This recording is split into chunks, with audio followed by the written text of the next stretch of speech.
Jumping straight into it, WNBA Championship just passed. Big congratulations to the New York Liberty.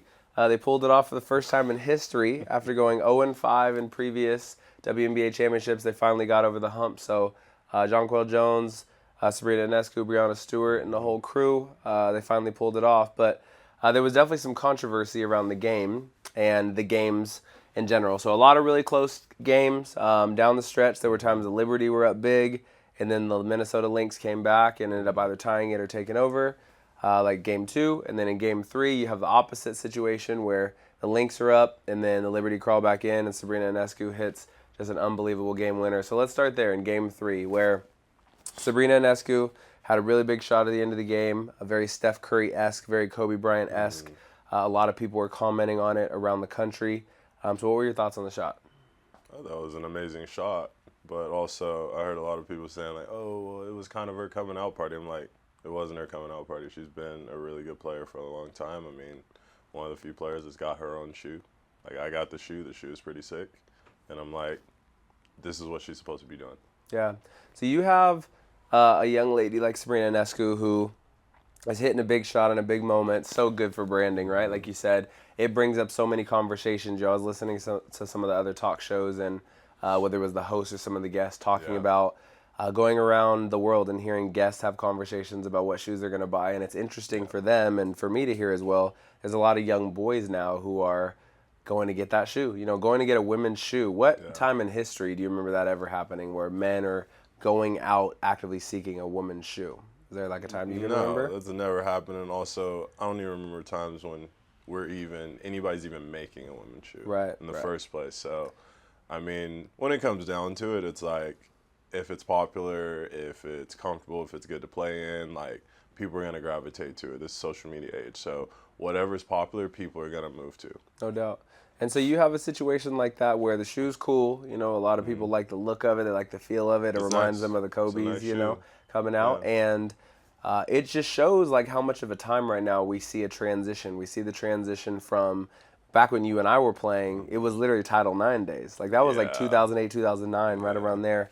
I'll never forget being in high school and hearing about this whole concept of Title IX and what that means. For those who don't know what Title IX is, that was essentially when collegiate sports decided that there needed to be as many women's scholarships as there are men's scholarships and as many roster spots for both to try to make it more equal. Yeah. And my biggest challenge with that whole thing was just the whole concept of men's football, right? So it's not technically men's football. Now you see women on the football team here and there, but football at the time, I believe, had some like 85 scholarships, and it's pretty wild. If I'm correct, it's somewhere in between like 20 and 30 scholarships a year.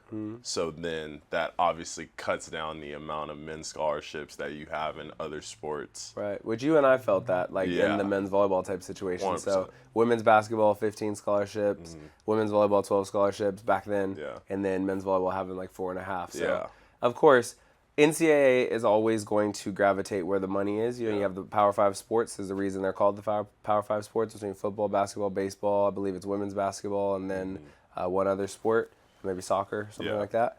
But with the Power 5 sports, a lot of people out there think that those sports control the market, when really at most schools it's literally the football team. So the football team brings in the money. The other Power 5 sports kind of stay afloat, and the rest of the sports lose money.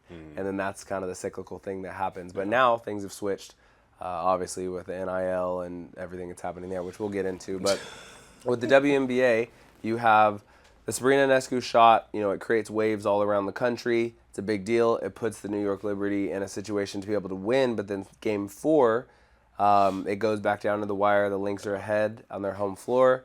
It goes down to the wire, and they're not able to close this time around. And so going to that last game, what things did you pay attention to, or what things were you looking for even heading into that 5th game in the deciding game of the WNBA Championship? Obviously, I was under full expectation that Sabrina was going to do really well.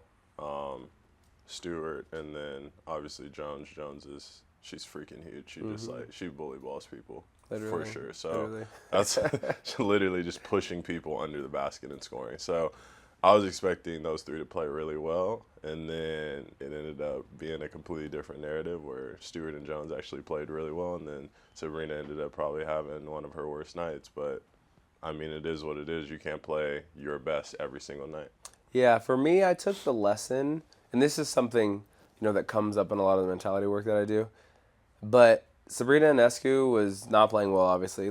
She goes into the second half and hadn't made a shot, and then finally makes a free throw at one point. But the thing that was interesting is she literally kept shooting, and watching her, there wasn't this hesitation. There wasn't this thought of, tonight's not my night, let me pass it off.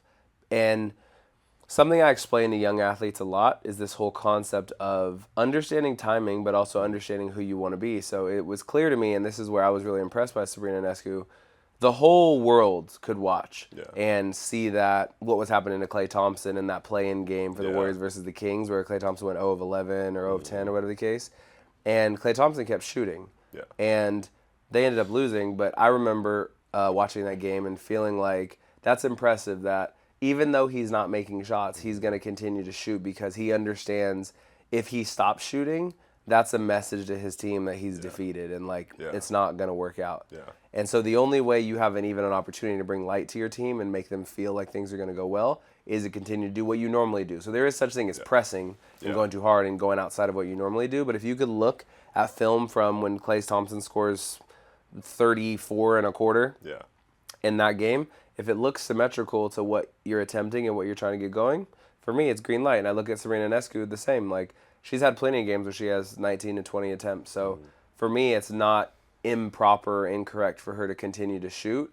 And it sends messaging to the rest of the team, we're going to keep pressing the gas pedal. We're going to keep pushing towards this. And they were down by, I think, 10 or 15 at one point. So to come back and be able to win, and finally she hits a three in a pretty pivotal moment to pull them up 3 or 4 points. I think that's a really big message that young athletes and older athletes should really take is if you know your team relies on you and her role is to be the number 2 scorer or maybe the number 3 scorer, you can't let off the gas pedal or there's a chance the rest of the team, will drop falls down mentally, with you. right? You got to believe that next shot's going to drop. For sure. That's just how it is. For sure. So there's a lot of naysayers out there who would say, if it's not going for you, you need to stop shooting. You need to start passing it off or whatever the case. So, of course, a player like her who's Mrs. Triple-Double in the WNBA, she needs to look for opportunities to pass, look for opportunities to get rebounds, that kind of thing. But people who haven't played professional sports maybe don't understand as well, or maybe they do. Yeah. But the moment you show your habits are different, that's when the opponent pounces. Mm-hmm. You have to be willing to show your habits are the same. And if the opponent lays off because you're missing, just keep taking your opportunities, and eventually they're going to go down. Mm-hmm. So the MVP of the whole deal, Jonquel Jones, there's a lot of people who had heard of her before, and there's a lot of people who hadn't heard of her. So now as women's basketball gains in popularity, Caitlin Clark, like we've talked about in the past, has really helped build it, and get the motion going. But now these other players who've been around, they're holding it.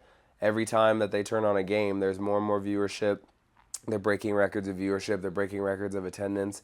It's really impressive to see where women's basketball and women's sports in general are going. So what is your whole feeling on where the WNBA is going to go? To you, is it going to continue to rise and build and become a sport that's up here with the big dog sports or the big dog media sports in terms of viewership and attendance? Or do you feel like we're in a flash in the pan? What's your feeling? Right now, I feel like we're kind of like a splash in the pan. I feel as though the Caitlin Clark situation is literally driving it right now, and it brought a lot of popularity in on this season, and I want to see if it's going to be kept, because I'm still hearing a lot of things about profitability and, hey, well, we need to make these type of changes to make it more entertaining, which I think possibly needs to happen, but I don't see it right now being something that's going to hold up. I could see it getting here and then kind of leveling off at that place until something else happens and then rises again. Mm-hmm. So you have, this concept is really important to me. Whenever you look at basically trying to hedge a bet, you're trying to figure out what's going to happen in the future. In order to figure out what's going to happen in the future, the best place to search is the recent past, right? So if you look at the NBA, for example, which is different because it is men, it is a while back that it got popular, it's been on TV for a while, more boys have played basketball historically than women, but as there's more and more girls playing, there's more and more people getting involved in NCAA, there's more and more people getting involved, WNBA is going to add a franchise, that kind of stuff.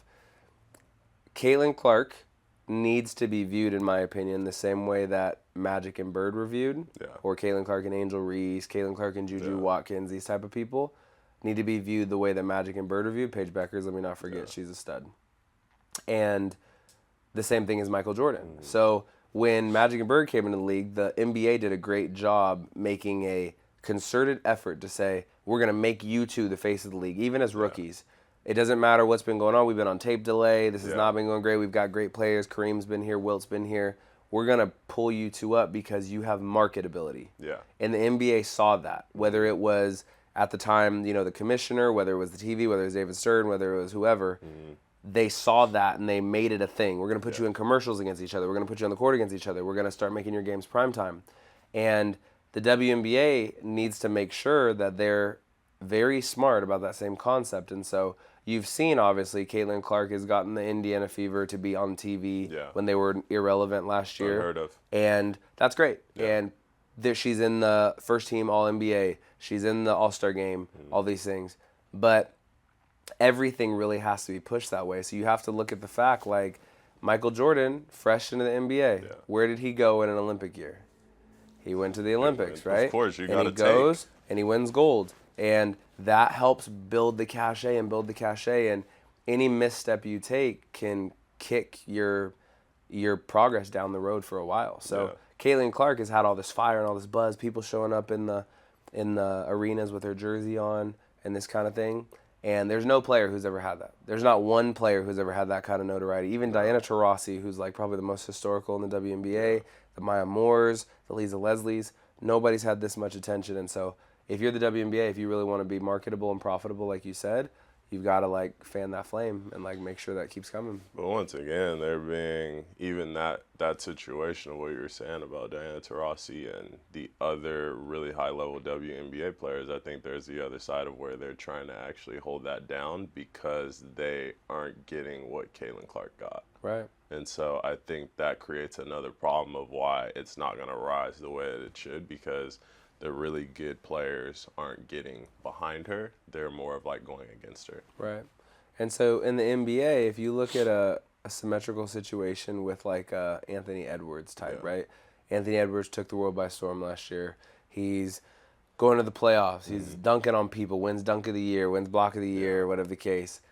Gets on the All-NBA team, makes the All-Star game, then goes to the playoffs, beats Kevin Durant, who he previously states is like his idol. Then goes and beats the defending champions. Like, he's got all this momentum. And then, they end up losing to the Mavericks, probably because he made an inappropriate comment to Kyrie Irving. That was a surprise.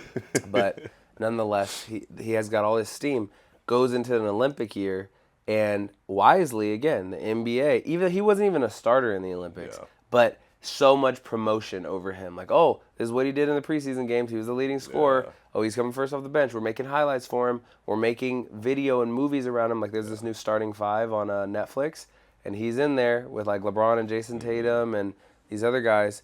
And for the NBA, they understand now because they've been doing this. Hey, marketability is important. Jokic, he's been the MVP, and he's the best player, and he deserves it, but he's not the most marketable person. So we're going to make the face of the league marketable people. LeBron James, marketable. Anthony Edwards, marketable. Big personalities. Yeah, they get it right away. But then on the back end, it's the same. Like you said, the other players are lifting this guy up. The other players, it's respect. Even though he's in people's faces and he's talking junk and he's saying pretty wild stuff. And dunking on you.